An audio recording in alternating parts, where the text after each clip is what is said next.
This is the site where the Derrynaflan hoard was found in the 1980s.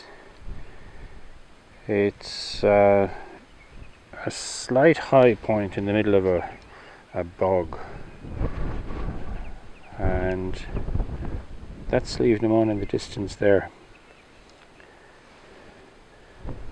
But all around they're extracting peat, so that gives you an idea that in the, let's say, first millennia, that it was essentially an island in wintertime, or any time where there was a lot of rain, that this place basically became completely separated from everything.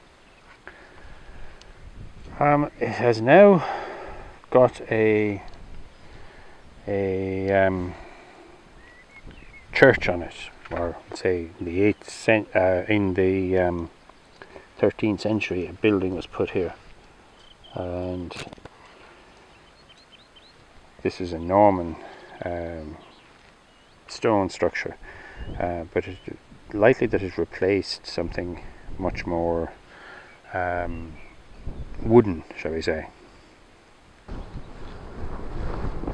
You certainly would not expect what came out of this place, that's for definite, as far as the quality of the artwork and the metalwork.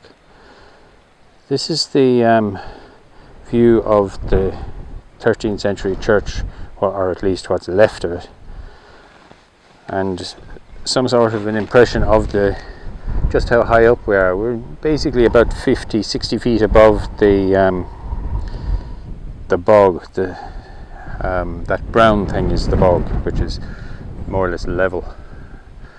In the distance between the two, there's a Norman fort,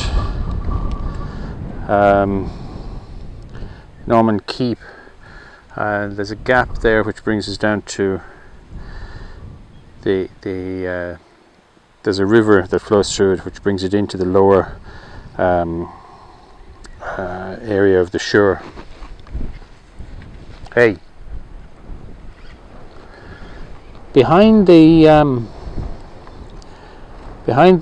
gable of the church is Slievenamon.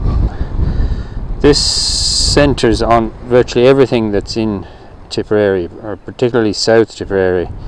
It's visible virtually from everywhere. Most of the time.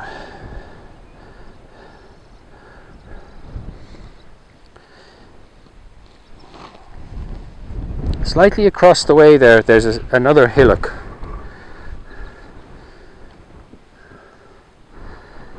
Now, you can see where they've driven the extraction of the peat.